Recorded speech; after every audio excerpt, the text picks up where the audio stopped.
Welcome to Eternal Darkness, where nightmares come to life.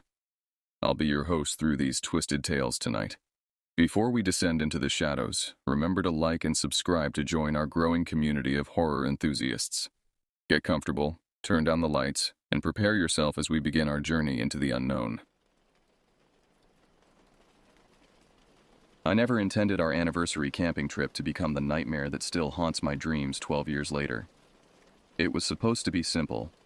A romantic getaway under the stars, just the two of us escaping the suffocating routine of our daily lives. My buddy Trevor had recently inherited several hundred acres of farmland near Risaka, and he'd given us permission to use it whenever we wanted. The property seemed perfect. Quiet, private, secluded, far enough off the grid to truly disconnect from the world that constantly demanded our attention, but still close enough to civilization if we needed anything. At least, that's what we foolishly assumed. It was August 2016, deep summer in northwest Georgia, where afternoons pressed down like a wet blanket and evenings offered only the slightest relief from the oppressive heat. I loaded my Ford F-250 diesel with firewood, camping gear, and a heavy tarp big enough to cover the truck bed, creating a makeshift shelter.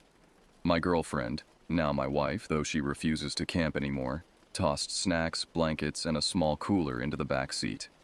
The irony wasn't lost on us as we packed, joking about roughing it for one night while secretly wishing for air conditioning and Wi-Fi. We left home in the late afternoon, driving leisurely along empty back roads through rolling countryside that looked like something from a postcard. The late-day sun painted the fields in brilliant gold, and the horizon occasionally flickered with distant heat lightning that seemed harmless, almost beautiful. Nothing unusual for August in Georgia. Neither of us had reliable cell service out here, but that was part of the romantic appeal. No distractions, no outside world, just us and the peaceful silence of the countryside. The plan was perfect. Too perfect. Turning off onto Trevor's land, we followed a winding dirt track that stretched nearly a mile into the property, leaving the main road far behind us until it disappeared entirely from view. The further we drove, the more isolated we became, swallowed by towering pine trees that blocked out most of the remaining daylight. Eventually, the trees opened into a massive harvested cornfield that stretched endlessly toward a distant tree line. Beyond that natural barrier, I knew, was the Ustanala River, normally slow and quiet this time of year, barely more than a lazy creek. We chose our campsite carefully, about 100 yards from the riverbank on what appeared to be the highest ground available.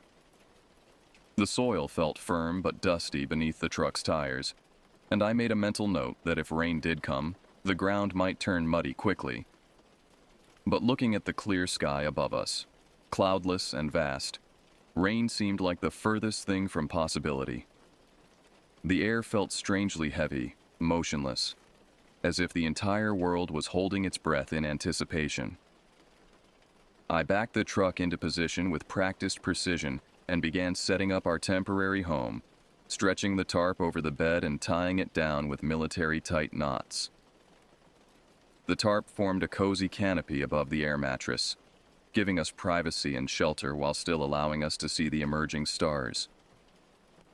Nearby, I stacked our firewood into a neat pile and got a crackling fire started, the flames dancing cheerfully as darkness slowly claimed the landscape. The isolation felt intoxicating rather than threatening. We were completely alone, miles from anyone who might hear us scream. Dinner was thick ribeye steaks cooked in my cast iron skillet over the open flame, the rich scent of smoke and searing meat mingling with the symphony of cicadas humming in the distant trees. We ate sitting side by side on the tailgate, talking quietly about our future, watching the mesmerizing heat lightning dance on the far horizon like nature's own light show. It felt like we had been granted dominion over the entire world, and the profound peace of it all made the stress and anxiety of everyday life seem like distant memories. The temperature had dropped to a comfortable level as midnight approached, and with the glowing embers dying down to a soft orange glow, we crawled under the tarp and collapsed onto the air mattress. The sounds of the night wrapped around us like a blanket. The gentle rustle of the tarp overhead, the distant hoot of an owl, the barely audible whisper of the lazy river flowing past. My eyes grew heavy, lulled by the rhythmic rustling and her soft breathing beside me. She curled up against my chest, her body warm and relaxed, breathing softly as sleep claimed her almost immediately. I remember thinking, just before consciousness slipped away, that this was what happiness felt like. Pure, simple, perfect happiness. I should have known that perfect moments like these always come with a price. But in that moment, surrounded by the peaceful sounds of the Georgia wilderness, I felt safer than I had in years. The darkness seemed protective rather than threatening, wrapping around us like a cocoon. I had no way of knowing that the same darkness was concealing the approach of something that would change everything. I don't know how long I slept before a low, ominous rumble of thunder jerked me from unconsciousness like a physical blow. My eyes snapped open, instantly alert, every nerve suddenly firing with inexplicable dread. Beside me, she didn't stir, her breathing still deep and regular. Outside our makeshift shelter, the flashes of lightning were brighter now, more frequent, and I felt a subtle but persistent breeze begin to ripple the tarp above us with increasing intensity. Reaching for my phone with trembling fingers, I desperately checked for a weather update, but the screen showed nothing but no signal. A stark reminder of just how isolated we truly were. The rumbling grew louder and closer with each passing second, no longer distant and harmless, but immediate and threatening. My gut twisted with a growing sense of impending doom, an animal instinct that something was terribly wrong. Just as I decided to wake her, the first heavy drop of rain struck the tarp with the sharp crack of a whip, followed by another, then another. Each impact sounded like a warning shot fired from the sky above. My pulse quickened to a frantic rhythm that seemed to echo in my ears. The change in atmospheric pressure was so sudden and dramatic that my ears actually popped. "Hey," I whispered urgently, nudging her shoulder with more force than I intended. "We might have to move. Right now." She groaned softly, still half trapped in peaceful sleep, completely unaware that our perfect night was about to become a fight for survival. "What? Why?" she mumbled, confusion evident in her drowsy voice. The answer came before I could speak another word, delivered with terrifying violence. A violent gust of wind slammed into our shelter, with the force of a freight train, shaking the tarp so fiercely that I thought it might tear apart completely. Within seconds, sheets of rain began pouring sideways, driven by winds that seemed to come from every direction at once. The rain wasn't falling. It was being hurled at us with malicious intent, finding every tiny gap in our defenses and exploiting it mercilessly. Water immediately began dripping through the fabric in multiple places, soaking us both within moments. The temperature dropped at least 20 degrees in the span of a minute, and the cold rain felt like ice against our skin. My teeth began chattering involuntarily, and I could feel her body shivering violently beside me. "Wake up! Get dressed, we have to go now!" I shouted over the deafening roar, adrenaline flooding my system like liquid fire. Jumping from the mattress, I pulled my boots on with desperate speed, feeling the entire truck bed trembling beneath me from the wind's relentless assault. My girlfriend was scrambling to her feet now, the confusion in her eyes replaced by raw, primal terror as she fully comprehended our situation. The storm had transformed from distant murmurs to a raging, violent assault on our senses, without any warning whatsoever. It was as if nature itself had turned against us, determined to crush us without mercy. As I leaped down from the truck into what had become a quagmire of thick, sucking mud, lightning illuminated the field in stark, terrifying flashes that revealed just how completely isolated and vulnerable we really were. The ground that had been firm and dry just hours before was already slick and treacherous underfoot, each step threatening to send me sprawling face first into the muck. My heart hammered against my ribs so hard I thought it might burst, and terror flooded every cell of my body. The rain attacked us like a living thing, relentless and vicious, each drop feeling like a frozen needle driven deep into exposed skin.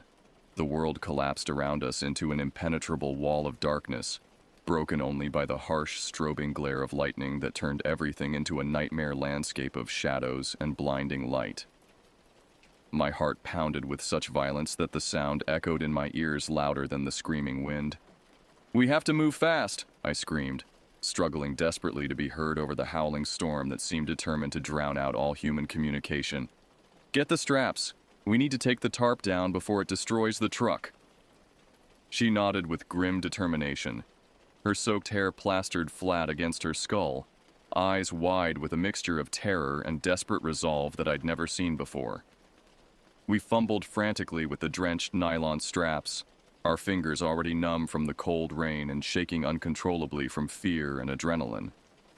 Each second that passed felt like an hour, and I could sense something catastrophic approaching. When the tarp finally came loose, the wind seized it immediately like a predator claiming its prey, ripping it violently from our hands and sending it tumbling across the muddy field like a massive, dark ghost. There was no hope of retrieving it. "Forget it!" I yelled, turning toward the smoldering remains of our campfire.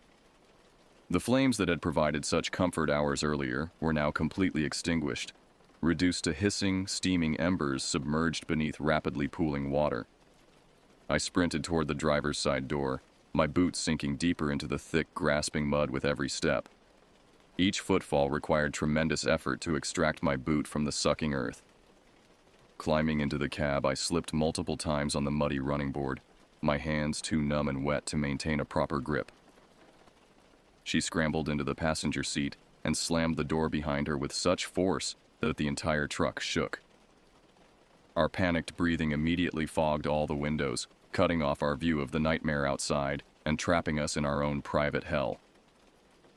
My hands shook violently as I turned the key, and when the diesel engine rumbled to life, the sound was the most beautiful thing I'd ever heard. It represented hope, escape, survival. "Hold on tight," I warned through gritted teeth, flipping the four-wheel drive switch to high and mentally preparing for what might be our only chance. The truck lurched forward as I pressed down hard on the accelerator, tires spinning wildly, throwing up sheets of muddy water that completely obscured the windshield. For one brief, hopeful moment, we surged forward through the muck. But then I felt the sickening sensation of the heavy truck bogging down again, the tires spinning uselessly as we sank deeper into the earth with each desperate attempt to move forward. The engine roared in protest, but we were going nowhere. My stomach clenched with pure terror as the horrible realization hit me. We're stuck. Completely stuck. The words came out as barely a whisper, but she heard them over the storm. "We need traction under the tires. The firewood. We have to get it under the wheels or we're going to die out here." Without another word, we leaped from the relative safety of the cab back into the apocalyptic conditions outside, stepping immediately into water that had risen to ankle depth in just the few minutes we'd been in the truck. The reality of how quickly everything was deteriorating hit me like a physical blow. Each step through the mud required enormous effort, as if the earth itself was determined to trap us there forever. We carried armloads of firewood through the driving rain, stumbling and sliding with increasing desperation as the water continued rising around us. My flashlight swept toward the riverbank, and what I saw there made my blood freeze in my veins. The Ustanala, which had been a gentle, meandering stream just hours earlier, was now a black torrent of destruction, rushing violently across its banks, spreading rapidly toward us like a living creature hungry for victims. Our campsite, our truck, our only means of escape, was rapidly becoming part of the river system. The realization that we were about to be swept away by thousands of gallons of rushing water filled me with a terror so complete that for a moment, I couldn't move or breathe. "The water's coming up fast!" I shouted, my voice cracking with panic. "We have maybe one chance to get out of here, and then we abandon the truck and run for higher ground." She stared at me in disbelief, her breathing rapid and shallow, eyes filled with the same paralyzing fear that gripped me. But then something stronger took hold of her. Pure determination to survive. She nodded fiercely, and we placed pieces of firewood under each tire as rapidly as our numb, trembling hands could move. My lungs burned from the physical exertion and the cold air, and the thick Georgia mud clung to our clothes like cement, making every movement a monumental struggle. "Get ready!" I screamed over the howling wind. "As soon as I hit the gas, keep throwing more wood under the tires." Back in the cab, my hands shaking so violently I could barely grip the steering wheel, I slammed my foot down on the accelerator. The engine roared with mechanical fury, tires grinding desperately against the wet firewood beneath them. At first, there was nothing but the frustrating, terrifying sound of rubber spinning uselessly against wet bark. "Throw more!" I screamed out the open window, rainwater pouring into the cab and soaking the seats. She hurled smaller chunks of wood desperately beneath the spinning wheels, her movements becoming increasingly frantic as she realized this was our final chance. Suddenly, miraculously, the truck jolted forward slightly. The tires had found just enough grip to gain a few precious inches. Encouraged, but still terrified, I floored the accelerator again, pouring every ounce of the diesel's power into the wheels. Slowly, inch by agonizing inch, the tires clawed through the mud and wood debris. The truck fought its way forward like a wounded animal desperate to escape a predator. "Keep going, don't stop!" I yelled again, panic making my voice almost unrecognizable. With one final violent surge that felt like the truck was tearing itself apart, we broke free from the sucking mud and lurched forward onto slightly firmer ground. My entire body shook with exhaustion and relief as we crawled slowly toward the dirt track that represented our path to safety. Behind us, the field where we had planned to spend a romantic night under the stars was disappearing rapidly beneath the rising black water. As we reached the narrow dirt track, a wave of relief so powerful it was almost euphoric washed over me. I glanced over at her, soaking wet, covered head to toe in mud, breathing heavily, but alive. We were both alive. The main road lay just ahead, promising safety and survival. I didn't dare look back at the campsite that was now completely submerged beneath the raging river. All that mattered was escaping the horror that had nearly claimed both our lives. Neither of us spoke during the drive to safety. There was nothing to say that could adequately capture what we had just survived. My grip remained death-tight on the steering wheel, knuckles white beneath the coating of mud that covered my hands. The storm continued to rage around us, but it seemed distant now, muted by shock, exhaustion, and the overwhelming gratitude of still being alive. We drove through the darkness toward the lights of civilization, leaving behind the muddy battlefield, the rising water, and the night that had nearly become our last. Even now, over a decade later, I wake up some nights in a cold sweat, reliving those terrifying hours when nature showed us just how quickly paradise can become hell and how thin the line really is between life and death. God was watching over us that night. Without divine intervention, we never would have made it out alive.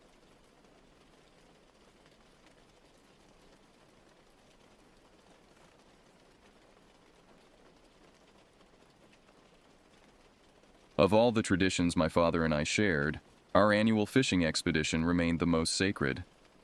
After my mother's death 3 years prior, these trips became our lifeline. A wordless pact that for 1 week each year we would abandon the suffocating familiarity of suburban life and simply exist.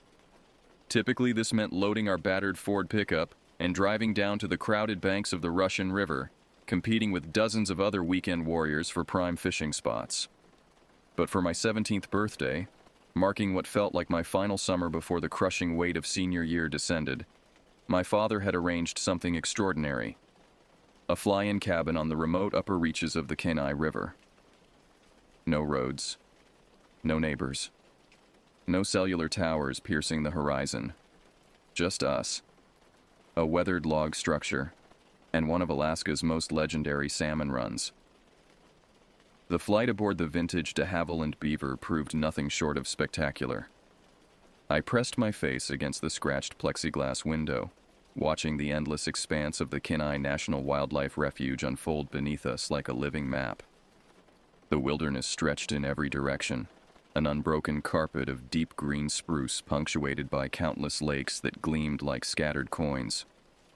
The river itself carved through this primordial landscape like a surgeon's incision, its waters an impossible shade of turquoise that seemed almost artificial in its intensity. Our pilot, a grizzled veteran whose weathered hands moved over the controls with practiced ease, brought us down onto the water's surface with the delicate touch of a master craftsman. The floats kissed the river with barely a whisper, and suddenly we were gliding toward our destination. The cabin materialized from the tree line like something from another century. Constructed entirely of massive, dark logs chinked with white mortar, it squatted on heavy timber stilts that elevated it just feet above the rushing water. A covered porch wrapped around three sides, its rough-hewn railings already darkened by years of weather and neglect. Smoke curled lazily from a stone chimney that looked substantial enough to withstand decades of brutal Alaskan winters. As we unloaded our gear onto the small floating dock, the pilot's demeanor shifted subtly. "Radio's inside if you need anything," he said, his voice carrying an undertone I couldn't quite identify. "Weather's supposed to hold for the week, but up here, things can change fast." He paused, studying the wall of dark spruce that pressed close to the cabin's perimeter. "Keep an eye on the fog. River gets cold at night, and when that mist rolls in heavy, it can play tricks on a man's mind." With that cryptic warning, he fired up the Beaver's engine and taxied back toward the center of the river. Within minutes, the aircraft had lifted off and disappeared beyond the mountains, its engine drone fading until only the constant murmur of flowing water remained. We stood on the dock in absolute silence, suddenly aware of just how isolated we truly were. The air itself felt different here, thicker, charged with the clean scent of spruce resin and the mineral smell of snowmelt. Every breath seemed to carry the weight of untouched wilderness, of places where human footprints remained rare and temporary. The river's voice dominated everything else, a deep, persistent rumble that spoke of immense volumes of water carving their ancient path toward the sea. Inside, the cabin revealed itself to be Spartanly functional but well-maintained. A single large room housed everything: 2 narrow bunk beds with military-precise wool blankets, a massive cast-iron wood stove that would serve for both heating and cooking, and a small table crafted from what appeared to be a single slab of spruce. Kerosene lanterns hung from pegs driven into the log walls, their glass chimneys blackened by years of use. A hand-pumped well provided water, while an outhouse 50 yards into the trees served other necessities. "This is perfect," my father said, and I could hear genuine satisfaction in his voice. He moved through the space with the economic precision that marked everything he did, a legacy of his 2 decades in the military that had never fully left him. No distractions, no excuses, just us and the fish. That first evening, as we organized our tackle and prepared for the week ahead, I felt a contentment settle into my bones that I hadn't experienced in months. The pressures of high school, college applications, and an uncertain future seemed impossibly distant. Here, surrounded by wilderness that had remained essentially unchanged for millennia, such concerns felt trivial and manufactured. As darkness approached, we lit the kerosene lanterns and fired up the wood stove. The cabin filled with warm, dancing light that pushed back against the gathering night outside. Through the windows, I could see the first wisps of fog beginning to form above the river's surface. Delicate tendrils of white that seemed almost alive as they writhed and coalesced in the cooling air. "Gets pretty thick some nights," my father observed, following my gaze. "But that's what makes it feel like we're really away from everything." I nodded, watching the fog grow denser with each passing minute. What had started as scattered wisps was rapidly becoming a more substantial presence, creeping up from the water's surface and beginning to probe the edges of our small clearing. There was something mesmerizing about its movement, the way it seemed to reach and explore, testing the boundaries of land and water like a living organism. By the time we settled into our bunks, the fog had thickened into an impenetrable wall that pressed against the cabin windows like a living thing. The river's constant murmur became muffled and distant, as if the white shroud had swallowed not just the landscape but sound itself. I lay in the narrow bunk, listening to my father's steady breathing from across the room, and felt the profound isolation of our location settle over me like a heavy blanket. Sleep came gradually, aided by the wood stove's warmth and the honest exhaustion that followed a day of travel and anticipation. My last conscious thought was of tomorrow's fishing, of standing waist-deep in that incredible turquoise water and feeling the electric thrill of a salmon strike transmitted up through the rod into my hands. Dawn arrived with a crystal clarity that made the previous night's fog seem like nothing more than a half-remembered dream. I stepped onto the porch with my first cup of coffee and found myself looking out over a landscape so pristine it seemed carved from pure light. The river ran clear and strong, its turquoise waters catching the early sun and throwing it back in thousands of brilliant flashes. Across the water, the wall of spruce rose like a green cathedral, while beyond that, the snow-capped peaks of the Kenai Mountains pierced a sky so blue it almost hurt to look at directly. "This is what we came for," my father said, emerging from the cabin with his own steaming mug. His face wore an expression of deep satisfaction that I hadn't seen in months. The tension that seemed permanently etched around his eyes, a combination of work stress and the lingering grief over my mother's death, had already begun to soften. We spent the morning rigging our fly rods and studying the water. My father, whose patience had been forged through 20 years of military discipline, walked me through the subtle art of reading the river's currents. He pointed out the seams where fast water met slow, the undercut banks where salmon might rest, the deeper pools that promised to hold fish.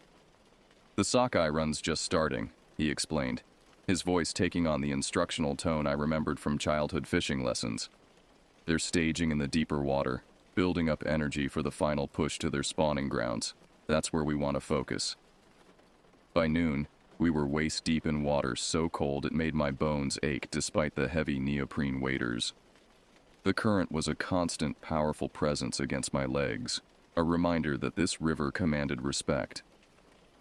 My father positioned himself upstream, demonstrating the precise cast and retrieve that would draw strikes from the migrating salmon.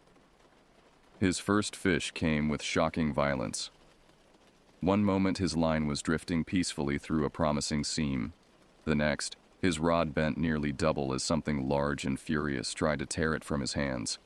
The reel screamed as line peeled off, and I watched in amazement as a chrome-bright sockeye launched itself completely clear of the water 30 yards downstream.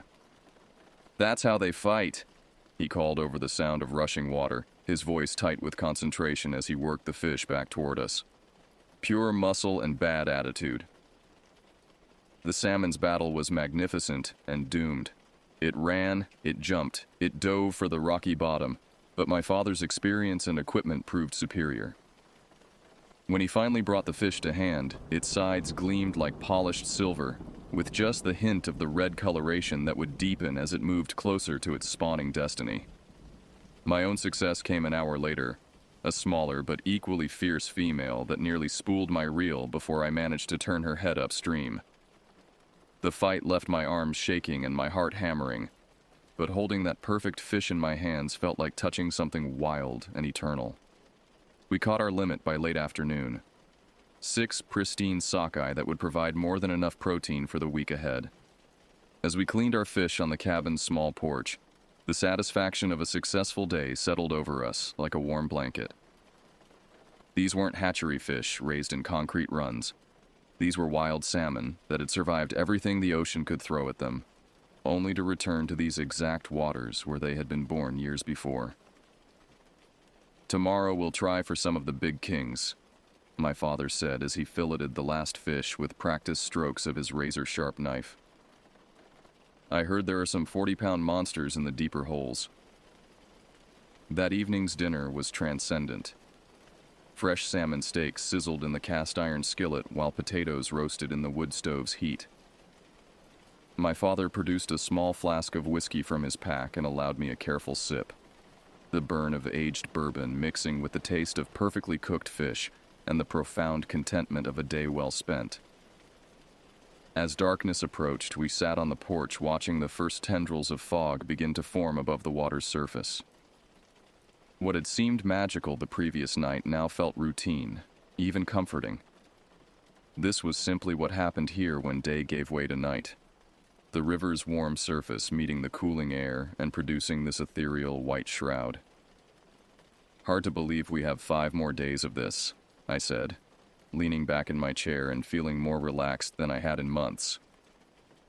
"Better enjoy it," my father replied, though his tone carried a note of satisfaction. "Real world's going to seem pretty ugly after a week of this." The fog thickened gradually, following the same pattern as the night before. First came the delicate wisps that danced above the water like spirits, then the more substantial banks that began to obscure the far shore, and finally, the complete white wall that pressed against our small circle of warmth and light. As we prepared for bed, banking the fire and extinguishing all but one kerosene lantern, I felt the deep tiredness that comes from honest physical exertion and clean mountain air. My muscles ached pleasantly from hours of fighting fish and current, and the prospect of 5 more days like this one filled me with anticipation. The last thing I saw before sleep claimed me was the fog pressing against the cabin windows, transforming them into squares of opaque white that seemed almost solid in their intensity. The river's murmur faded to a distant whisper, and the absolute silence that followed felt like being wrapped in cotton. But somewhere in the depths of that silence, just as I crossed the threshold into sleep, I thought I heard something else. A faint, rhythmic sound that seemed to come from outside the cabin. Tap, tap, tap. So soft it might have been imagined. So regular it couldn't have been natural. I listened for a moment, but the sound didn't repeat, and exhaustion pulled me down into dreamless sleep. The second night began identically to the first. Another perfect day of fishing had left us exhausted and satisfied, our limit of sockeye cleaned and stored in the cabin's small icebox. The fog rolled in with the same ethereal beauty, transforming our solid world into something mysterious and otherworldly. But as I lay in my narrow bunk, listening to the muffled sounds of the river through the white shroud outside, that faint tapping returned. Tap, tap, tap. This time there was no mistaking it for the edge of sleep playing tricks on my mind. The sound was distinct, deliberate, and coming from somewhere just outside the cabin wall. I lay perfectly still, straining to hear over the whisper of my own breathing and the distant murmur of the river. Tap, tap, tap. The rhythm was too regular to be a branch moved by wind. Besides, the air outside was completely still, as it had been both previous nights when the fog descended. This was something else, something that spoke of intention and purpose. My first thought was another camper, perhaps someone who had hiked in and was seeking shelter. But the nearest trail was 15 miles away, and no one in their right mind would attempt that journey in fog this thick. I sat up carefully, trying not to make the bunk's ancient springs creak. Across the room I could see my father's outline in the dim glow from the banked wood stove. He was awake too, his head cocked at an angle that spoke of intense listening. Our eyes met across the small space, and I saw my own concern reflected in his expression. The tapping continued, moving along the wall toward the front of the cabin. Each sound was crisp and clear despite the fog's muffling effect. The unmistakable noise of something hard striking the thick log walls. As it reached the corner and turned toward the door, my father slipped silently from his bunk. His movements carried the fluid economy of his military training, no wasted motion or unnecessary sound. He reached the door and placed his ear against the heavy wood, listening intently. The tapping stopped immediately. For perhaps 30 seconds, silence ruled.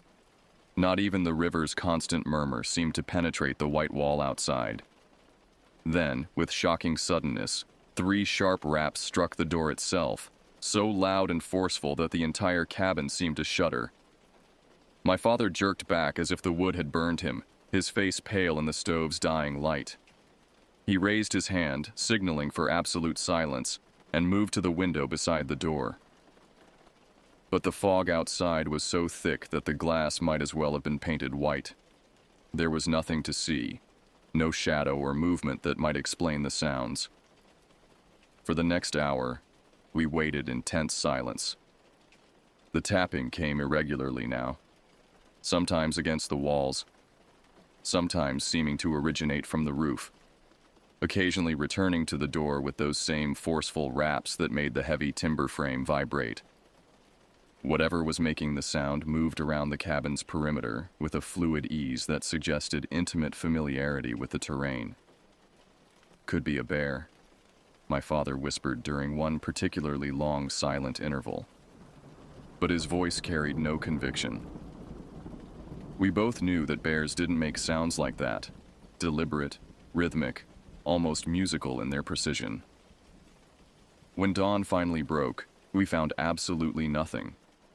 No tracks in the soft earth around the cabin, no scratches on the log walls, no evidence that anything had visited us during the night. The fog had lifted with the rising sun, revealing the same pristine wilderness we had fallen asleep to. If not for our shared experience, I might have convinced myself the entire episode had been a product of isolation and imagination. But my father's grim expression told me he was taking it seriously. He walked the cabin's entire perimeter twice, studying the ground with the methodical intensity he brought to everything. His military training had taught him to gather intelligence first, then form theories. But the complete absence of physical evidence seemed to trouble him more than if he had found clear signs of an intruder. "We'll keep the radio closer tonight," he said finally, "and maybe bank the fire a little higher. Could be the light helps keep whatever it is at a distance." The third night, the pattern repeated with subtle but unsettling variations. The fog descended with its usual ethereal beauty, and the tapping began around midnight. But this time, the sounds were more complex, not just the simple percussion we had heard before, but something that almost resembled communication. Long sequences of rapid taps, followed by periods of silence, then slow, deliberate strikes that seemed to carry weight and meaning. More disturbing was the location. While the previous nights had featured sounds that moved around the cabin's exterior, tonight they seemed to come from directly beneath the floor. The cabin sat on heavy timber pilings that elevated it several feet above the ground, creating a dark space underneath that we hadn't bothered to explore. Now, lying in our bunks and listening to those measured taps rising through the floorboards, that space seemed suddenly ominous. "It's trying to get our attention," my father said, his voice barely above a whisper. "Whatever it is, it knows we're here, and it wants us to know it's here too." The thought sent ice through my veins. The idea that something might be deliberately attempting to communicate with us, or perhaps intimidate us, transformed our isolated cabin from a refuge into something that felt increasingly like a trap. Neither of us slept that night. We lay in our bunks, listening to the sounds move from beneath the floor to the walls to the roof and back again, following no pattern we could discern but maintaining that same deliberate, almost musical quality that spoke of intelligence rather than random animal behavior. By the time dawn arrived, we were both exhausted and on edge. The previous day's fishing had been mediocre, our concentration shattered by lack of sleep and growing anxiety. Now, as we prepared for our fourth day on the river, I could see the strain beginning to show in my father's face. The relaxed contentment of our first days had been replaced by a watchful tension that never quite left his eyes. "One more night," he said as we rigged our rods. "If it happens again tonight, we start thinking about cutting the trip short." The admission shocked me. My father was not a man who abandoned plans lightly, and I knew how much this week meant to him, but I could also see the calculation in his expression. The same risk assessment that had kept him alive through military deployments in places where complacency could be fatal. As we waded into the river's cold embrace, I found myself glancing frequently at the tree line, searching for any sign of movement or watching eyes. The wilderness that had seemed so welcoming now felt filled with hidden observers, and every shadow held potential threat. The fish seemed to sense our distraction. Despite finding promising water and perfect conditions, our hooks remained largely empty. It was as if the river itself had turned cold toward us, withdrawing its gifts in response to some violation of hospitality we couldn't understand. Our fourth day dawned overcast and still, with low clouds pressing down on the mountains like a gray ceiling. The air felt heavy and expectant, charged with the promise of weather that might change everything. My father studied the sky with the practiced eye of someone who had learned to read nature's moods, his expression growing increasingly troubled. "Pressure's dropping," he said, tapping the small barometer he always carried. "Could be looking at a storm system moving in." We decided to fish a different section of the river, a wide gravel bar about a quarter-mile downstream from the cabin where deeper channels promised larger fish. The walk required following a faint game trail that wound through dense alder thickets and stands of towering spruce. Every step seemed to take us deeper into wilderness that felt increasingly alien and unwelcoming. The gravel bar itself was a masterpiece of natural architecture, a crescent of smooth stones deposited by countless floods, creating perfect habitat for staging salmon. The water ran deep and green along the far edge, with enough current to keep fish moving but sufficient depth to provide security. Under normal circumstances, it would have been a fly fisherman's paradise. But our luck continued its downward spiral. Despite perfect technique and proven flies, the fish remained stubbornly uninterested. My father worked the water with methodical precision, covering every promising lie, but his offerings were consistently ignored. I had slightly better fortune, managing to hook 2 small sockeye that fought half-heartedly before coming to hand with what seemed like resignation, rather than the usual explosive energy. It was during one of my casts into a particularly promising channel that my line snagged on something heavy. I assumed it was the inevitable submerged log or boulder that claimed countless flies, but when I waded out to investigate, my fingers closed around something that made my stomach clench with revulsion. The object was clearly man-made, but unlike anything I had ever encountered in decades of fishing with my father. It appeared to be some sort of fishing lure, but constructed from materials that belonged to a different century, or perhaps a different world entirely.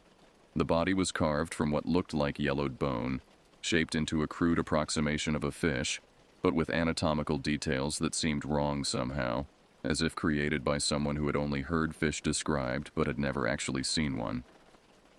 The line attached to this grotesque lure wasn't modern monofilament, or even the older braided lines I had seen in antique tackle shops. Instead, it appeared to be constructed from dried sinew or gut, long strands of organic material that had been twisted together into a cord both strong and revolting. The substance felt greasy and unpleasant against my fingers, with an oily residue that seemed to cling to my skin. But it was the hook that transformed discomfort into genuine horror. Instead of the precisely engineered steel points we took for granted, this lure bore a shard of what appeared to be black volcanic glass, obsidian perhaps, that had been flaked and shaped into a barbed point of vicious effectiveness. The stone was lashed to the bone body with more of the sinew cord, creating a weapon as much as a fishing tool. "Dad!" I called, my voice tight with an anxiety I couldn't fully explain. "You need to see this." He waded over carefully, his expression shifting from curiosity to deep unease as I held out the abomination. He took it from me with obvious reluctance, turning it over in his hands with the same careful attention he might give to an unexploded ordnance. His 20 years of military service had exposed him to weapons and tools from cultures around the world, but this clearly fell outside his experience. "This is old," he said finally, his voice carrying a note of respect mixed with revulsion. "Really old. And it's not recreational fishing gear." The craftsmanship was undeniable, despite its primitive materials. Whoever had created this tool understood the physics of fishing, the balance, the action in water, the lethality required to hook and hold fighting fish. But there was something else in its construction, something that spoke of purposes beyond mere sustenance fishing. "Could be Native American," I suggested, though the words sounded weak even to me. I had seen examples of traditional fishing gear in museums, but this felt different. Not just primitive, but somehow wrong, as if it had been created according to principles that had nothing to do with normal human needs. My father held it at arm's length, studying the obsidian point with professional attention. "This could take your hand off," he said grimly. "Look at those barbs. This isn't designed to catch fish. It's designed to never let them go." The implications sent a chill through me that had nothing to do with the cold water around my legs. This was a tool designed by someone who approached fishing not as sport or even survival, but as something approaching warfare. A means of capturing prey with maximum efficiency and minimum mercy. "Leave it," my father said abruptly, his voice carrying the flat authority I remembered from childhood. "Whatever this is, whoever made it, we don't want anything to do with it." He dropped the grotesque lure onto the gravel bar as if it had burned him, then stepped back several paces. The bone and obsidian construct lay there like a piece of evidence from some unsolved crime, its alien construction making it seem impossibly out of place in our modern world. But even as we walked away, I found myself glancing back at it repeatedly. There was something magnetic about the artifact, something that drew the eye despite its repulsive nature. It seemed to pulse with malevolent energy, as if the intentions of its creator had somehow been embedded in the very materials. The fishing remained poor for the rest of the day, and I couldn't shake the feeling that our discovery of the bone lure had somehow marked a turning point. The river that had welcomed us so warmly during our first days now felt hostile and watched. Every shadow along the bank seemed to hide observing eyes, and every sound from the forest carried undertones of threat. As we made our way back to the cabin that evening, the clouds continued to lower and thicken. The air itself felt oppressive, charged with the kind of electric tension that preceded violent weather. But there was something else in the atmosphere, a sense of building presence that had nothing to do with meteorology and everything to do with the growing certainty that we were no longer alone in this wilderness. The fog that evening descended earlier and thicker than ever before, rolling off the river in great billowing masses that swallowed the landscape with shocking speed. Within minutes, our small clearing had become an island of dim light, surrounded by an impenetrable white wall that seemed to press against the cabin windows like a living thing. And somewhere in that white darkness, we both knew, something was waiting for full night to fall. Night brought fog so dense it seemed to have physical weight, pressing against the cabin windows like gray wool while transforming our small refuge into an island floating in a sea of white nothing. The temperature had dropped with the sun, and even with the wood stove crackling at full heat, cold seemed to seep through the log walls and settle in our bones. I was lying in my bunk, fighting the anxiety that had become my constant companion, when my father's sharp intake of breath cut through the silence like a blade. He was sitting on the edge of his bed, staring out the window that faced the river, his body rigid with tension. "Mark," he whispered, his voice carrying a note I had never heard before. Not fear exactly, but something deeper and more primitive. "Look at this." I joined him at the window, pressing my face against the cold glass and peering into the white wall beyond. At first I saw nothing but the same impenetrable fog that had swallowed our world. But then, gradually, a darker shape began to resolve itself in the mist. A tall, impossibly thin silhouette standing motionless in what I knew must be the middle of the river. The figure was human in outline, but wrong in proportions, stretched and elongated like a shadow cast by a setting sun. It stood in water that should have been chest deep and moving fast enough to knock a grown man from his feet. But it remained perfectly still, as stable as if it were rooted to bedrock. The current that had challenged us, even in shallow water, seemed to have no effect on this motionless sentinel. "That's not possible," I breathed, my words fogging the glass. "The current there is too strong. Nobody could stand in that water." But even as I spoke, I knew I was witnessing something that had nothing to do with possibility or natural law. The figure possessed a quality of otherness that made my skin crawl. Something in its absolute stillness that spoke of patience beyond human comprehension. As we watched, transfixed by a combination of fascination and growing dread, the figure began to move. But not in any way that made anatomical sense. Its arm, if the elongated appendage could be called that, rose with mechanical precision, extending to an impossible length that violated every principle of human physiology. There was a flicker of motion at its wrist, too quick to follow with the naked eye, and something shot out across the water with a soft whistling sound. A projectile of some kind, trailing what looked like a thin line behind it. The sound it made cutting through the air was unlike anything I'd ever heard.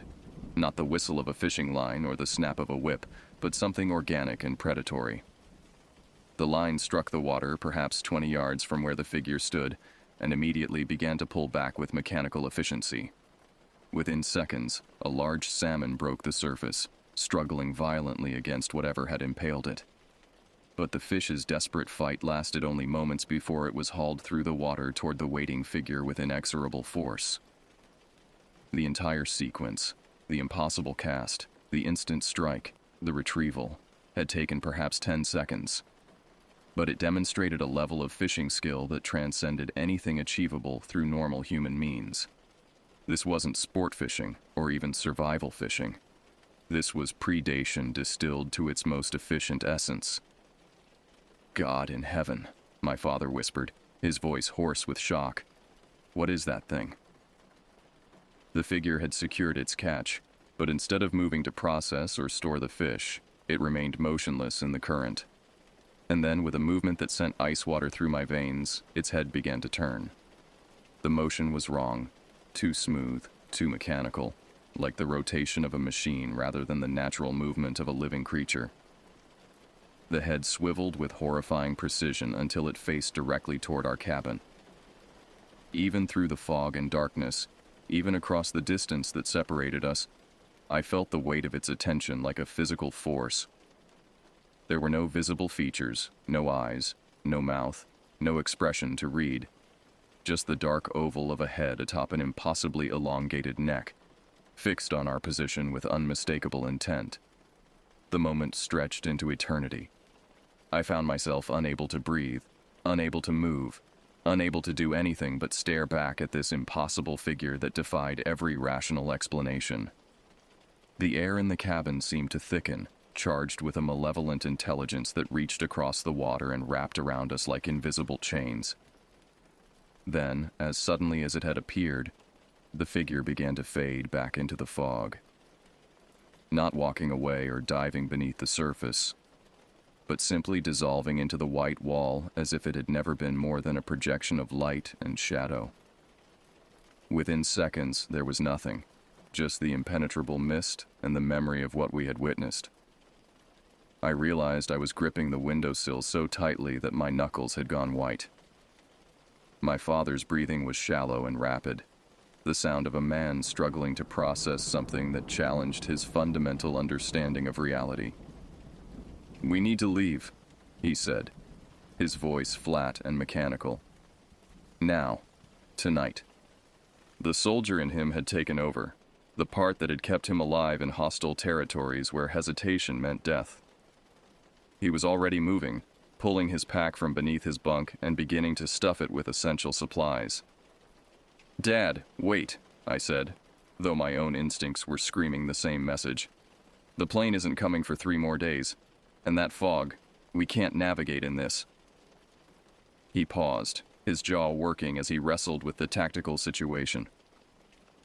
He was right that we needed to leave, but I was right that immediate departure was impossible. The fog was so thick we couldn't see 10 feet beyond the cabin, and the nearest help was 15 miles through wilderness that would be treacherous even in daylight. "First light," he said finally. "We pack everything we can carry and head for the ranger station. Forget the fishing gear, forget everything except survival essentials." I nodded, though the thought of abandoning our planned week felt like admitting defeat to something that had no business winning.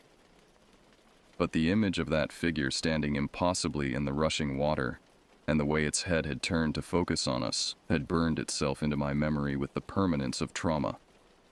As if summoned by our decision to flee, a new sound began outside. Not the familiar tapping we had grown accustomed to, but something far worse.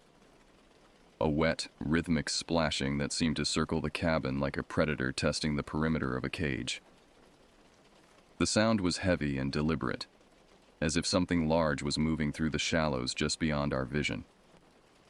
The splashing continued for perhaps an hour, sometimes seeming to come from directly beneath the cabin, sometimes from the riverbank, occasionally from positions that should have been impossible given the terrain. Through it all, we sat in tense silence, our packs ready and our nerves stretched to the breaking point. When the sounds finally stopped, the silence that followed was somehow worse.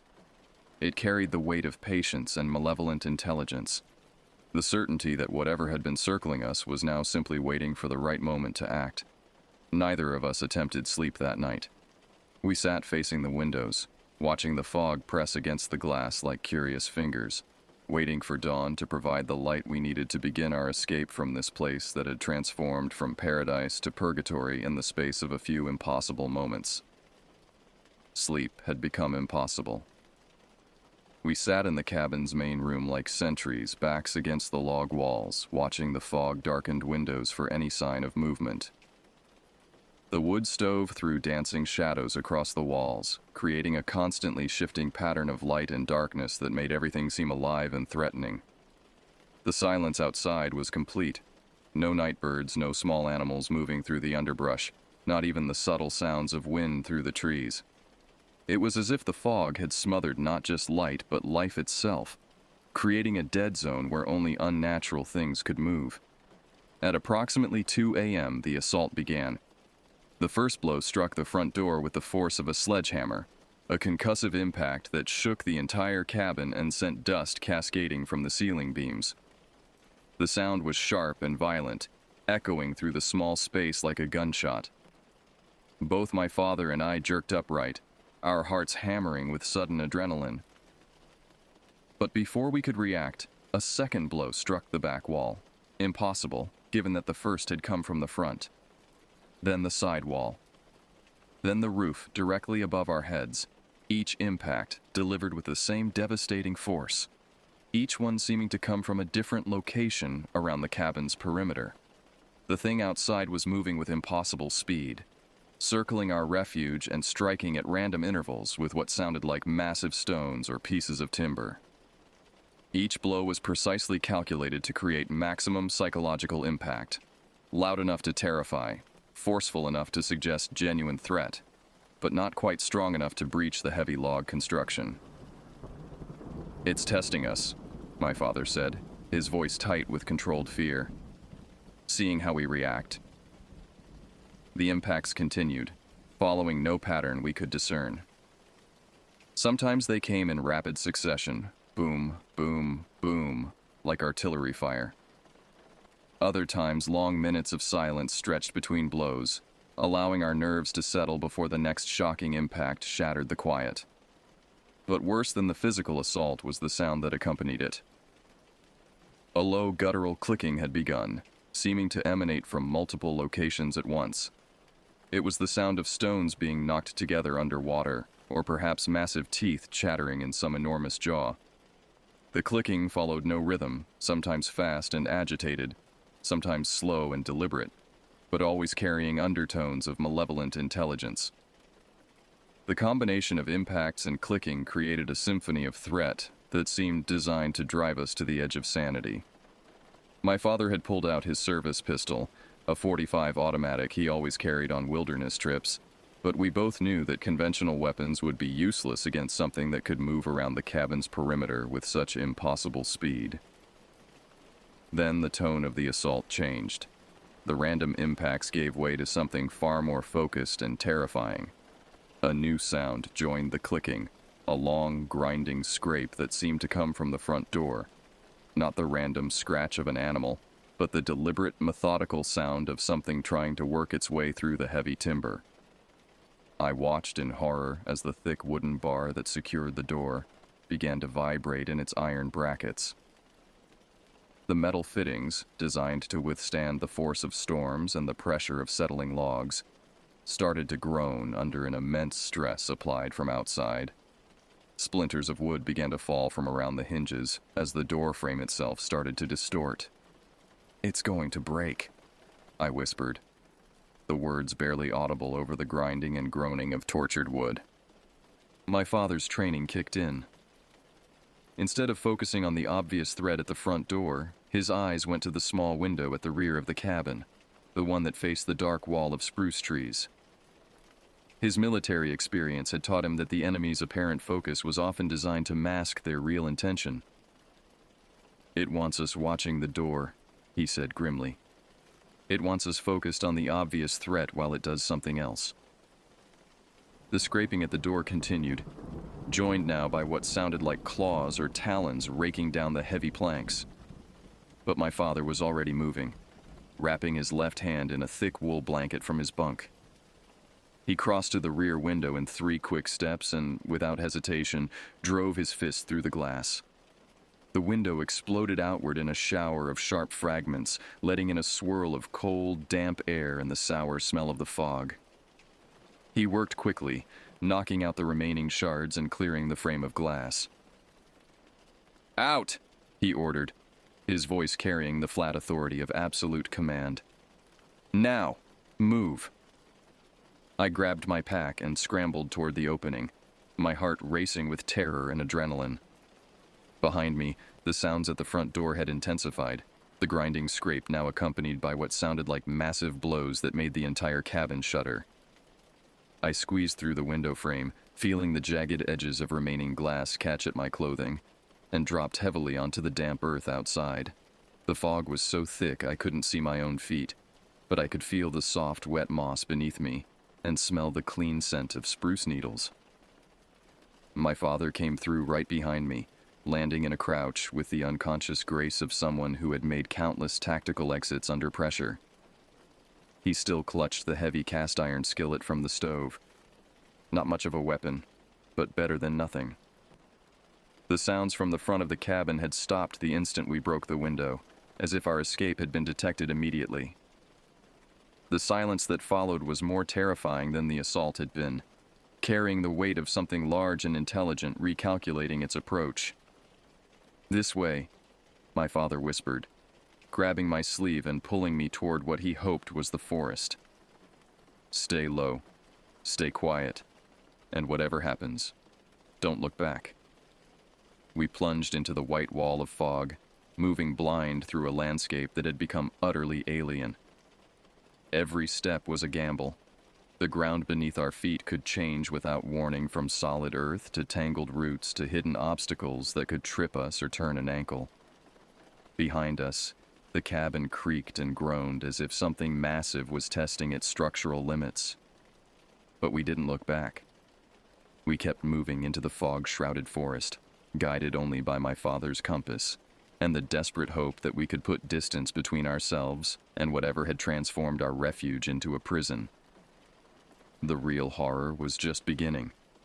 The forest in the fog was a maze of grasping branches and hidden obstacles that seemed designed to trap and disorient. Every step was a calculated risk, our feet probing uncertain ground while twisted alder branches clawed at our faces and clothing. The fog was so thick it had physical weight, pressing against us like a living thing while reducing our world to a gray sphere barely 3 feet in diameter.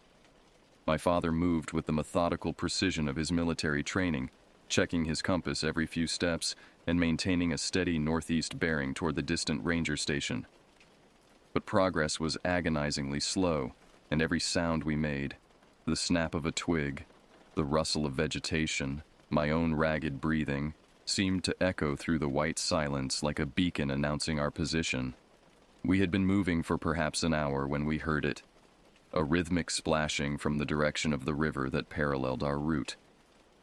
The sound was heavy and deliberate, as if something large was moving through the shallows with tireless determination.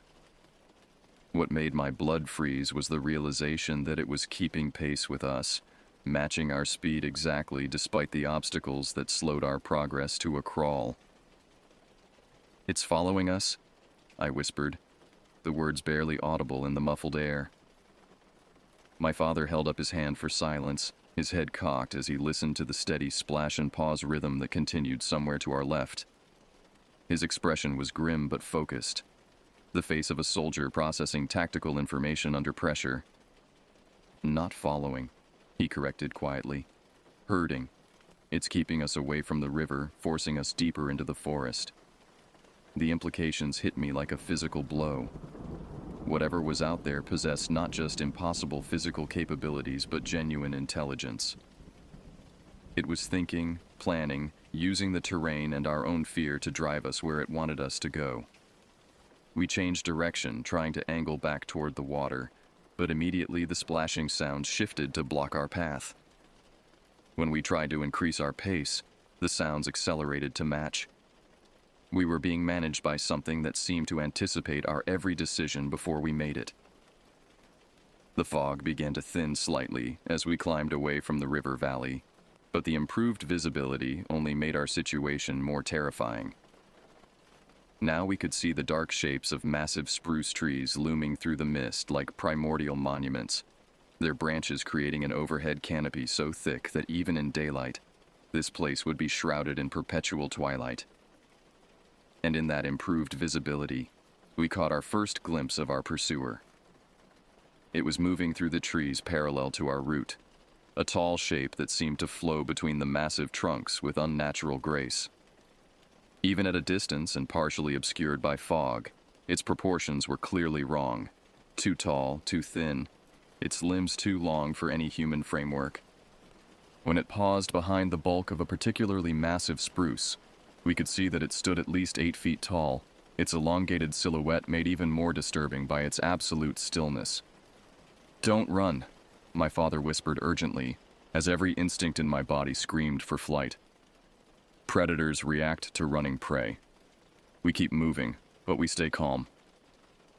But staying calm was becoming impossible. The thing began to pace us more closely, sometimes visible through the trees, sometimes hidden but always present. Its movement was utterly silent. No snap of twigs, no rustle of undergrowth, no sound at all despite its passage through dense forest that caught and tore at our every step. Hours passed in this nightmare chase.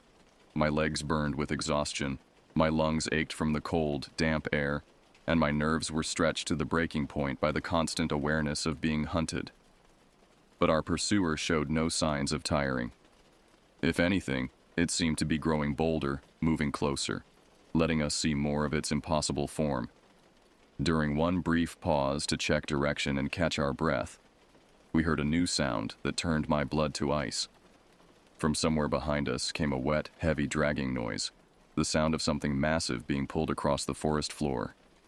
It was accompanied by a stench that drifted through the fog like a physical presence. The smell of stagnant water, rotting vegetation, and something else that made my stomach clench with revulsion. "It's not alone," my father said, his voice tight with the realization that our situation had just become exponentially worse. "There's more than one of them." The dragging sound was moving slowly but steadily in our direction, leaving a trail we couldn't see but could certainly smell.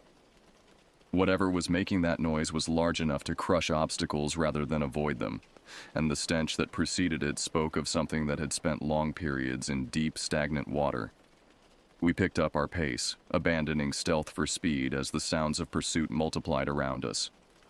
The splashing from the river continued, now joined by the dragging noise behind us, and occasional crashes from the forest that suggested multiple entities moving through the trees with increasing boldness.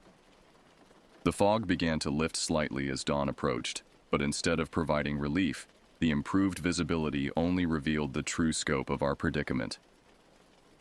We were surrounded. Dark shapes moved through the trees in every direction. Not human, not animal, but something else entirely.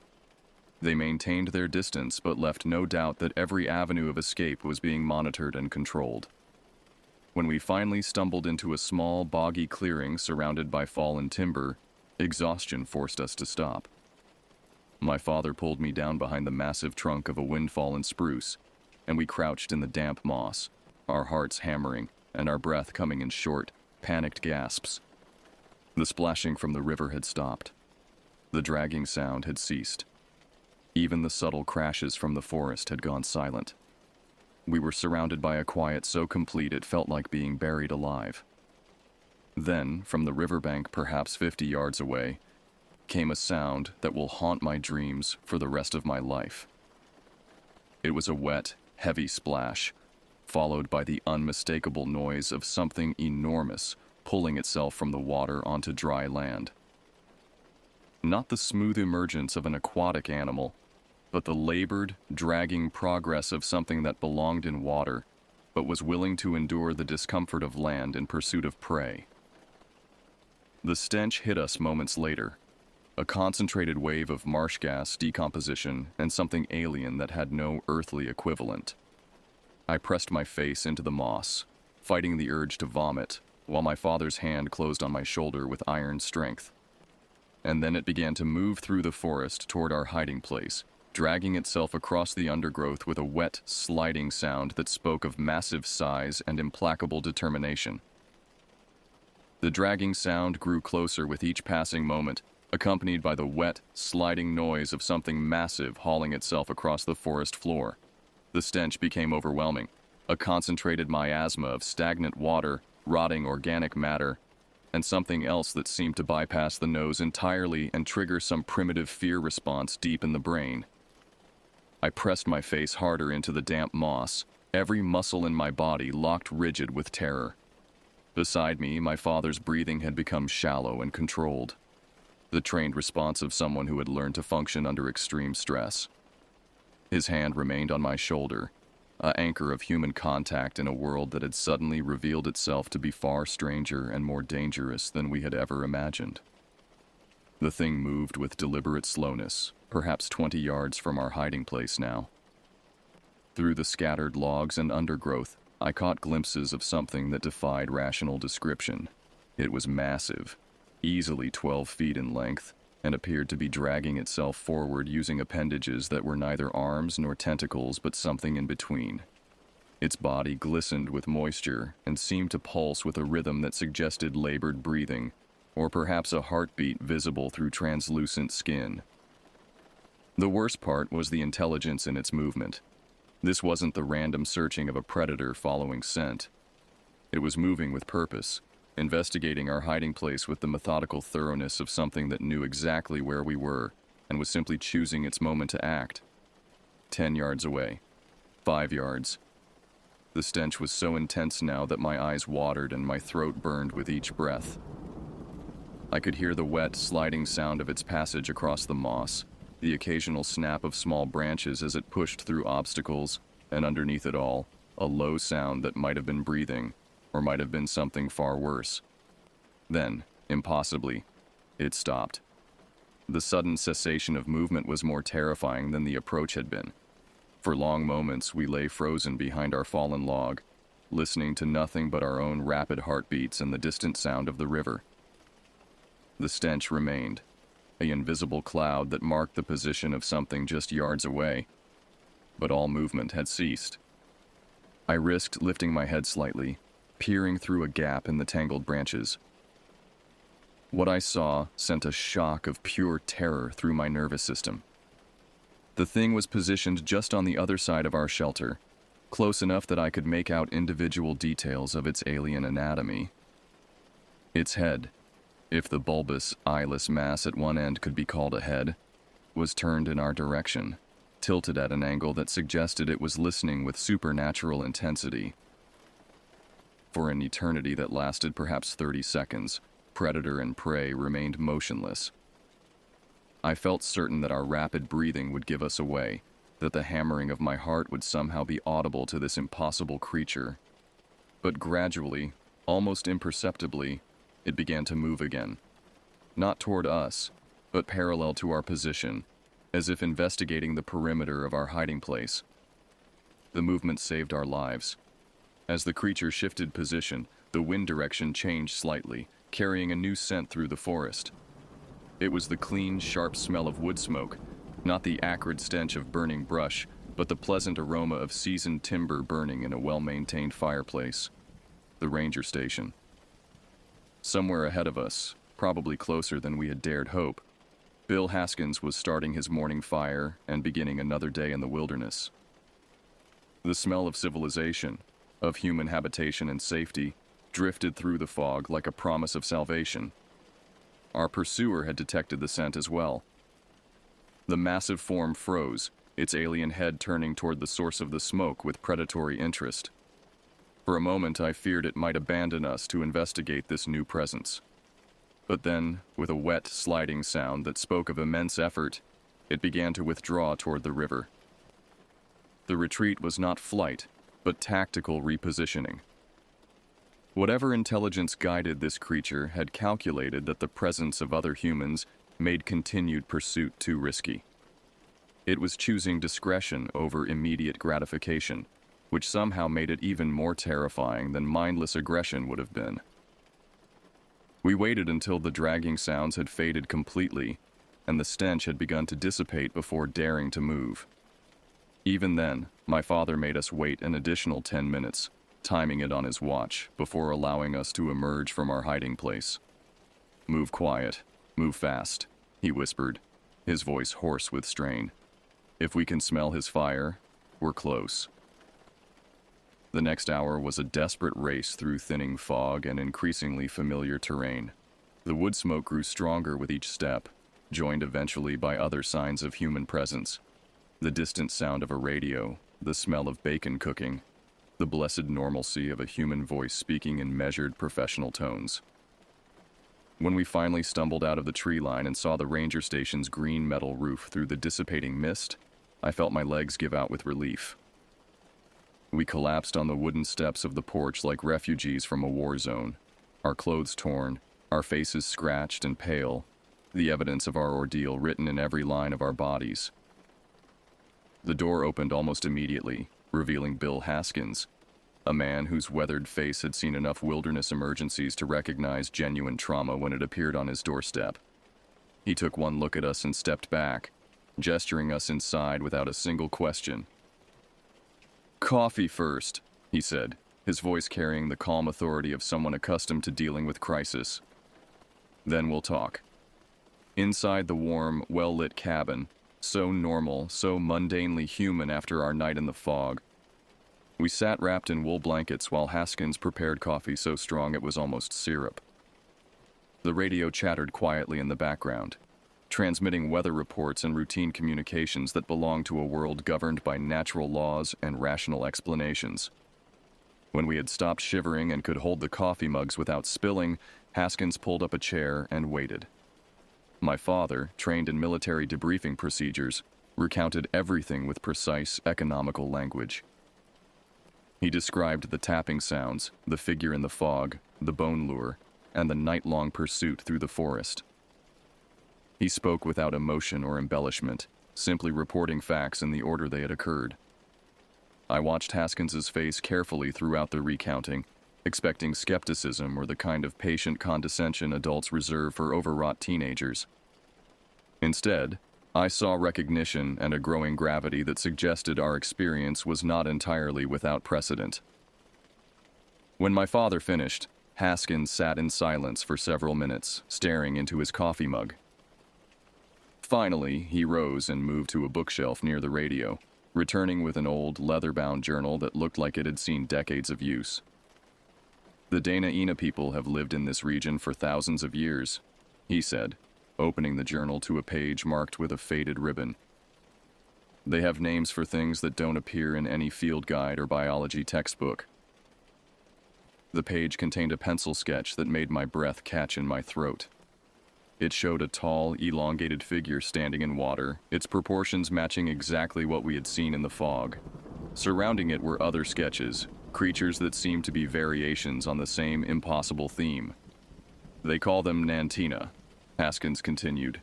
"River spirits, older than human memory. The stories say they're territorial, protective of their fishing grounds. They don't like competition, and they especially don't like being challenged by outsiders." He looked up, meeting our eyes with an expression that held no trace of skepticism. "You took fish from their water." They noticed. You were lucky to get out. The radio crackled to life with a routine transmission, and Haskins keyed the microphone with practiced ease. Station 7 to dispatch. Found those two overdue fishermen from the upper bend. Suffering from exposure, got turned around in the fog. I'm bringing them out. That was all. No mention of our actual experience, no request for investigation or follow-up. Just a simple explanation that would satisfy bureaucratic requirements while protecting us from questions we couldn't answer. The boat ride downriver to the pickup point was surreal. Under bright morning sunshine, the water had returned to its stunning turquoise beauty, and the forest showed no signs of the terror it had harbored just hours before. If not for the exhaustion in our bones and the scratches on our faces, the entire experience might have seemed like a shared nightmare. As the float plane lifted off and banked toward anchorage, I looked down at the river one final time. From altitude, it appeared exactly as it had during our arrival, a pristine ribbon of blue cutting through untouched wilderness. Beautiful, peaceful, deceptively normal. But I knew better now. I understood that the wilderness held secrets that had nothing to do with the sanitized version presented in nature documentaries and tourism brochures. There were older things than humans in these forests, and some of them were still very much awake. The bond between my father and me had been forever changed by those 4 days. We had faced something impossible together and survived through mutual dependence and shared courage. But more than that, we had been initiated into a larger truth about the world, one that most people never encounter and would refuse to believe if they did. We never spoke about our experience to anyone outside of Haskins' cabin. Who would have believed us? Instead, it became one of those profound secrets that families sometimes carry, a shared knowledge that required no discussion because its reality was burned into our very souls. My father and I still take fishing trips together, but never again to remote waters where the fog rolls thick and strange sounds echo in the night. We have learned to appreciate the crowded banks of the Russian River, where the worst dangers come from tangled fishing lines and sunburn. Some experiences change you forever. Some knowledge once gained cannot be unknown. And some waters, no matter how beautiful, are better left to their ancient guardians. The river keeps its secrets, and now, so do we.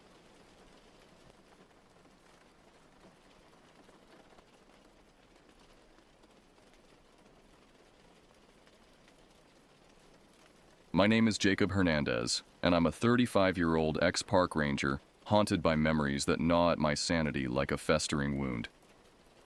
The events I'm about to recount took place in the once tranquil wilderness of the Adirondack Park back in August of 2000.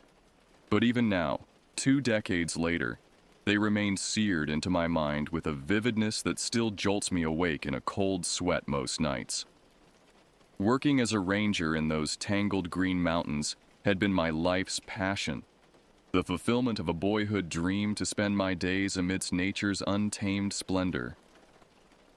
I had fallen in love with the place, the mirror-still lakes reflecting the vast dome of sky, the ancient forests with their cathedral hush, even the occasional close encounter with the majestic wildlife. Sure, the job had its challenges, a marauding bear here, a lost hiker there, but nothing that the academy training and a cool head couldn't handle. Or so I had thought, with the naive confidence of a man who had not yet come face to face with the stuff of nightmares. It began, as most horror stories do, on a deceptively ordinary day, with no portent of the impending descent into a hell I could never have imagined.